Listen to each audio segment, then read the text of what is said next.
Dear students, நம்ம வந்து பிரவேஷிக்காவுக்கு short answer first கொஸ்டினுக்கு போட்டுட்ருக்கோம். அதில் 3 கொஸ்டின் பெண்டிங் இருக்குது. அதை மட்டும் இப்போ பார்த்துடலாம். இந்த ஷார்ட் ஆன்சர்ஸ் வந்து 10 மார்க் உங்களுக்கு ஈஸியாக கிடைக்கும். உங்களுக்கு புரிஞ்சுதுன்னா நீங்கள் ஓனாக கூட எழுதிட்டு போகலாம். அதுக்காக தான் நான் தமிழில் விளக்கம் சொல்லிக்கிட்டு இருக்கேன். நீங்கள் ஓனாக கூட அழகாக எழுதலாம். அமன் 18th கொஸ்டின் பாருங்கள். அமன் கி துனியா கைசி ஹோத்தி ஹை இப்படின்னு ஒரு கொஸ்டின் கேட்டிருக்கேன். அமன் கி துனியா, அமன் அப்படின்னா சாந்தி, அமைதி அப்படின்னு அர்த்தம். அமைதி உலகம், அமைதியான உலகம் எப்படி இருக்கும்? கைசி ஹோத்தி ஹை, அமைதியான உலகம் எப்படி இருக்கும்? இதுதான் கேள்வி. அமன் கி துனியா கைசி ஹோத்தி ஹை, அமன் கி துனியா அமைதியான உலகம்.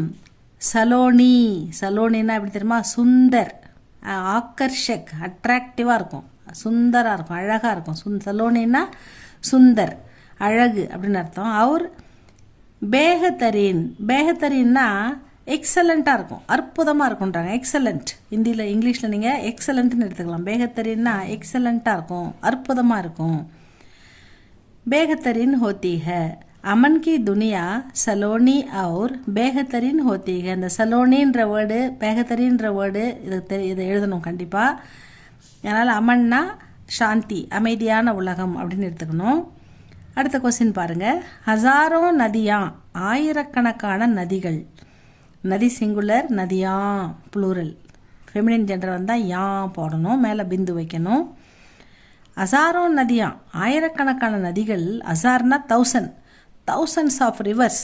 கஹா கேல்தீகை, எங்கே விளையாடுதுங்க? கேள்னா விளையாட்டு, நதிகள்லாம் விளையாடுதான். எங்கே விளையாடுறாங்க அந்த நதிகள்லாம்? ஆயிரக்கணக்கான நதிகள் விளையாடும் இடம் எது? கஹா கேல்தீகை, வேர் அப்படின்னு கேட்குறாங்க. பாரத் கி கோதுமே, பாரத தாயின் மடியில். கோதுன்னா என்னது? மடி, அம்மா மடியில் குழந்தை படுத்திருக்கோம் அப்படின்னு சொல்கிறோம் இல்லையா, அந்த மடி. அந்த மாதிரி பாரத் கி கோதுமே, அம்மா பாரத தாயின் மடியில். ஹசாரோ நதியா கேல்தீக. நீங்கள் வந்து இங்கே கஹான்ற இடத்துல பாரத்கி கோதுன்னு போட்டால் போதும், மற்றபடி எல்லாத்தையும் எடுத்துட விட தான். கொஸ்டின் வேர்டு எப்பயுமே எந்த ஆன்சர்லேயுமே வரக்கூடாது. அதுக்கு பதிலாக என்ன போடுறோம் அப்படின்றத நல்லா பார்த்து வச்சுக்கோங்க. பாரத்கி கோதுமே ஹசாரோ நதியா கேல்தீக அப்படின்னு எழுதணும். Next question, last question. Kaifi Azmi, Kaifi Azmi கே அனுசார். இவர் ஒரு ஆத்தர், போய்ட், நல்ல அற்புதமான கவிதைகள் எழுதக்கூடிய கவிஞர். கைஃபி ஆஜ்மி, கைஃபி ஆஜ்மி. கைஃபி ஆஜ்மி கே அனுசார், அவருடைய எண்ணப்படி, அவருடைய கருத்துப்படி, கவுன்சா மௌசம் ரோஜ் நஹி ஆத்தா, எப்படிப்பட்ட வாய்ப்பு தினமும் கிடைக்காது அப்படின்னு சொல்கிறார். மௌசம்னா நம்ம என்ன சொல்லுவோம்? கிளைமேட்னு சொல்லுவோம், வாத்தாவரன் அப்படின்னு சொல்லுவோம், சுற்றுப்புற சூழ்நிலை. அந்த மாதிரி ஒரு வாய்ப்புன்னு இந்த இடத்துல எடுத்துக்கணும் நம்ம. கவுன்சா மௌசம் ரோஸ் நஹி ஆத்தா, எப்படிப்பட்ட வாய்ப்பு நமக்கு தினமும் கிடைக்காது அப்படின்னு சொல்கிறாரு, அப்படின்னு கேட்குறாரு. அதுக்கு பதில் அவங்க கைஃபி ஆஜ்மி கே அனுசார் தேஷ்கேலியே, நாட்டிற்காக. தேஷ்கேலியேன்னா நாட்டிற்காக.